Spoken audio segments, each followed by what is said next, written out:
Hey everybody, this follows Sean. Hope you're all doing grand. We're talking about greed today, and I was kind of thinking of a memory that I had from my childhood. When Christmas was approaching, I remember going through all the advertisements and circling what I wanted. I want this, I want this, I want this, I want this. And I circled a lot of dang things because I had a lot of wants. This was a prime example of greed. I wanted it just because I wanted it. You know, if I got all those things, I don't know what I would have done. I would have probably have put them in my closet and kept them forever and used them on rare occasions. But today we're talking about greed, and that is an example of greed. Greed is a disordered desire for riches. Greed is a disordered desire for riches. Riches can be all kinds of different things. You know, for a kid, it can be toys.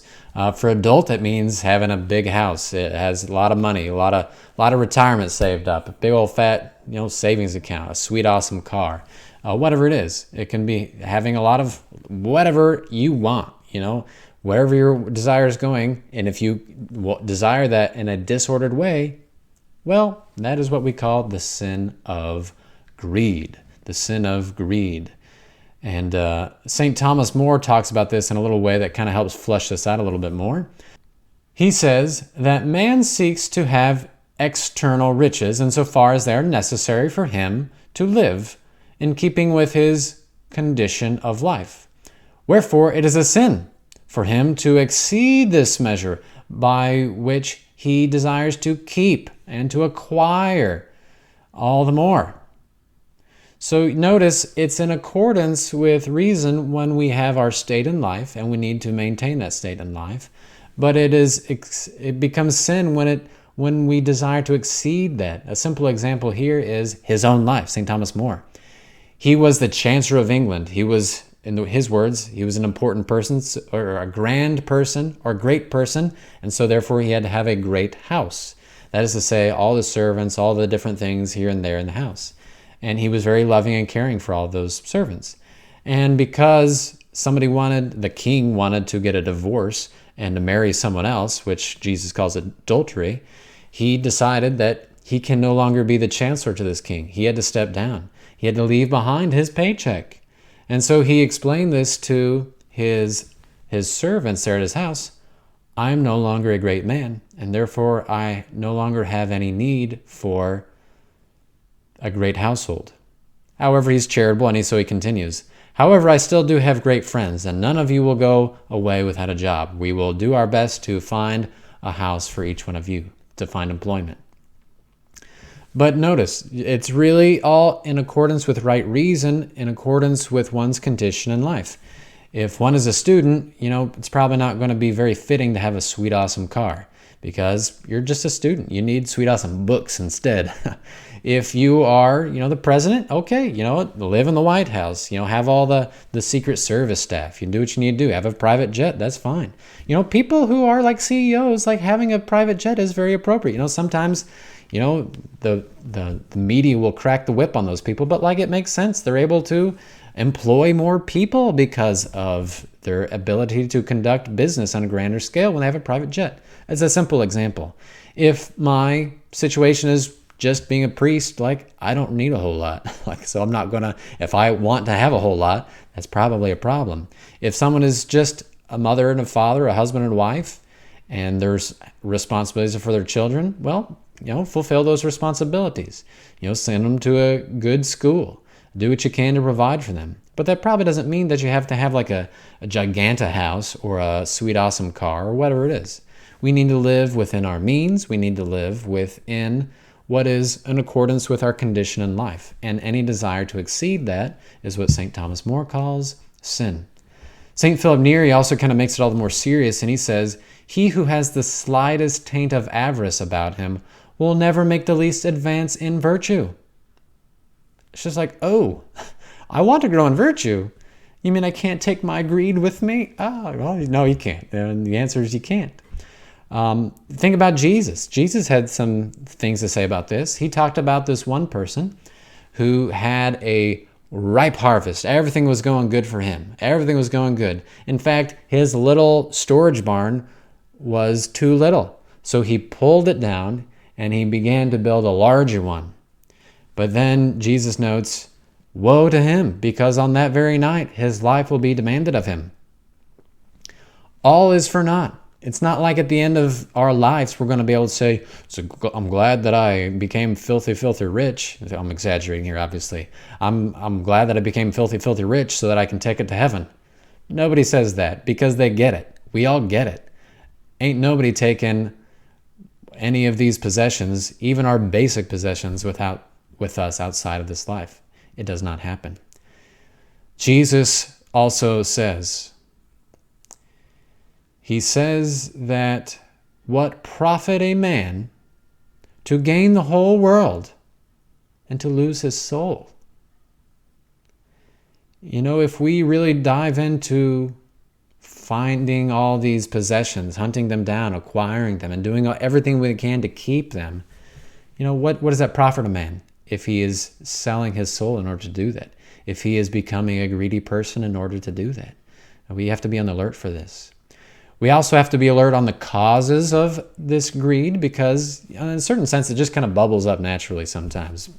Different people have different inclinations toward it. But in some ways, probably all of us have this temptation.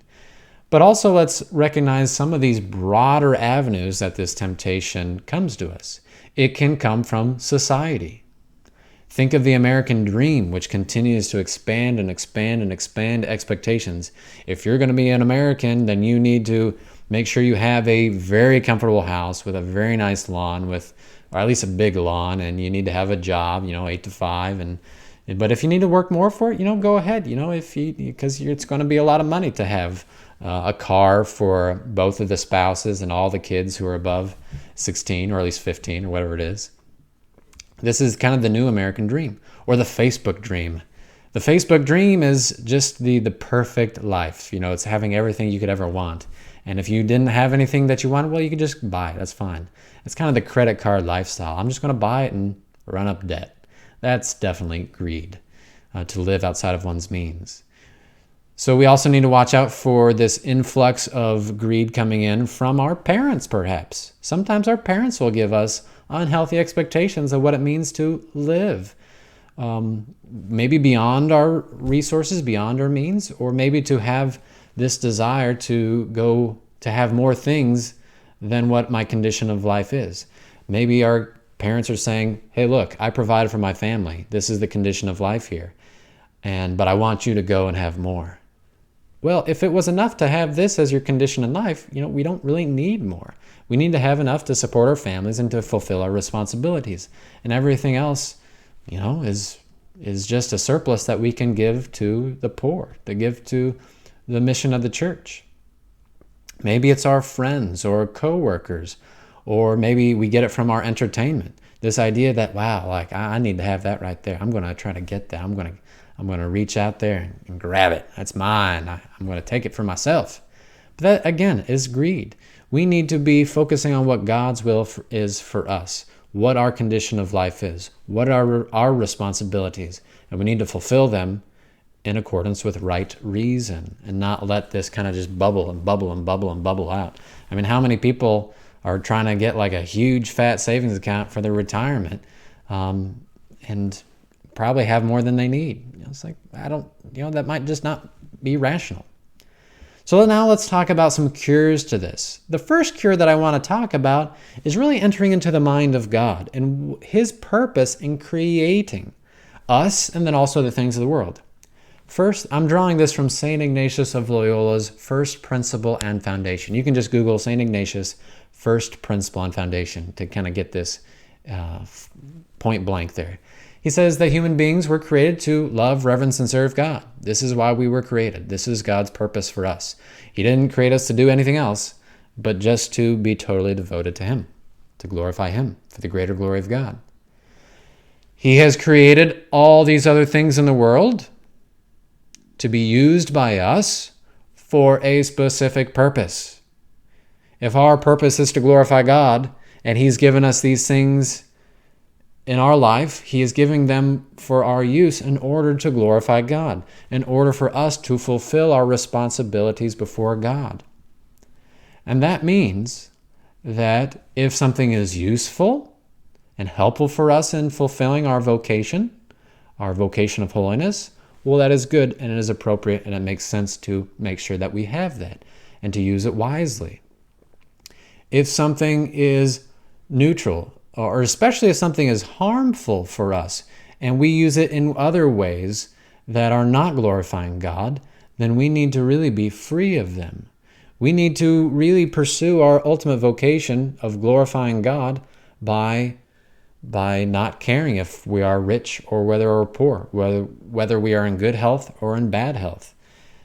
We need to just glorify God and use what God has given to do that. Also, some things are very obvious here. I'm not going to recommend that someone go and do a bunch of fasts. I'm going to say, you know what? You really need to just give some alms. You need to get rid of your cash. You need to get rid of stuff. Give it to the poor. Give it to the poor. Give it to the poor. Give it to the poor. Like, if you're greedy, it's because you have a desire for stuff. And I'm saying, get rid of stuff. Get rid of stuff. It will cure you slowly. Greed gets in deep into our souls. And it's very hard to get rid of. It's one of the more harder ones to get rid of because it's so habituated and becomes such a cultural thing. Also, cultivate an attitude of gratitude, if you will. You've probably heard that before. But being grateful really helps us to see where all these things come from. They all are gifts from God. Everything that we have came from God, and therefore everything is at His disposition to use as He desires. And then ultimately, we trust in God. We trust in divine providence. God will care for us. God will guide us. God will guard us.